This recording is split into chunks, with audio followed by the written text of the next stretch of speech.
Assalamu alaikum aziz vatandaşlar. Ben bugün bu ekran arkalı sizlerge ciddi bir murayette bulunmakçıyım. Xalqaro Magnitskiy qonun Germaniya parlamenti müzakere kılınıp, qonun bulup ötüşüge haydakçılık qilish münasebeti bilen elip berilayotgan imza toplash hareketi bir qancha aydan buyon davom qilayotgan bo'lsa-mu, ammo talab qilingan 50 ming imzo tehi yig'ilib bo'laligini yo'q. Bu qatim imza toplash faoliyatining vaqti 12 ayning 30 kunigacha bo'lib, dal bir hafta qoldi degan gap. Agar bu vaqt ichida bu imzo toplanib, Germaniya parlamentisiga sunilgan taqdirda, Germaniya parlamentisida Xalqaro Magnitskiy qonuni loyihasi muzokara qilinish ehtimolligi intayin yuqori.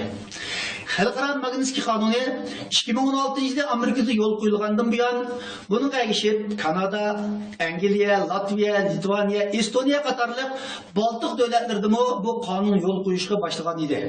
2019-yil 3-oyda Yevropa parlamentining qarorida Yevropa davlatlarida bu qonunni yo'l qo'yishni tashabbus qilganlik haqida bir qaror qabul qilingan.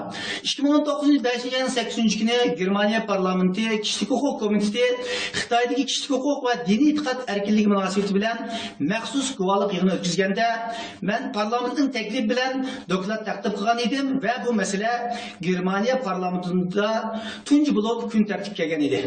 Shuningdek keyin Germaniyadagi kishilik huquq tashkilotlari, Tibet va Falun Gongchilar bilan birlikda bu haqda Germaniya parlamentisida bir qator lobby faoliyatlarini elib bordik. 10. ayının 1. günden başlap Falun Gongchilarning tashabbusi va Tibet Uyg'urlarning hamkorlashishi bilan imzo toplash harakati yo'l qo'yildi. Germaniyada Uyg'urlarning soni az bo'lsa-mu, ammo 100 minglarcha Falun Gong va necha 10 minglagan Tibet himoyachilar bo'lgan yerda 50 ming imzoning qisqa vaqt ichida to'planishini umid qilgan bo'lsak-mu, ammo hozirgacha bo'lgan reallik bizning kutganimizdek bo'lmay qoldi. Şuna, ötken bir qancha haftadan buyon Dünya Uyg'ur qurultoyi bo'lib, bu masalaga jiddiy qarashga to'g'ri keldi. O'tgan haftalarda Brükselda, Strasburgda, Yevropa parlamentida bu haqda parlament a'zolari bilan suhbatlar elib bordik. Shundaqla yolg'iz Germaniyadagi Uyg'urlarni emas, boshqa millatlarni bu safarbarlikka aktiv ishtirok qilishga tashabbus qilishga to'g'ri kelib, bir qator jiddiy faoliyatlar elib berildi.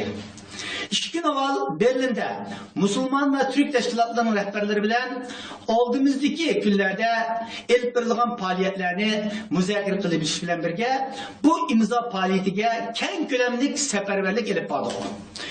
Yine bir qancha günlükleri ve akşam München'deki bir qancha yüz üniversite yaşlarına doklad berip asaslıqı bu imza kampanyasıga özü ve etrafındaki kişilerin seferber kılışını talep kıldık.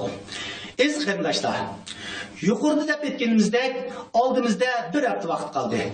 Har bir Sharq Turkistonlik, har bir Uyg'ur bu kampaniyaga qizg'in ovoz qo'shib, 2-3 minut vaqtimizni chiqarib, bir kishilik milliy majburiyatimizni ado qilishga bel bog'lasak, biz Uyg'urlar 50 ming emas, bir hafta ichida bu sonni 100 mingga chiqara olamiz.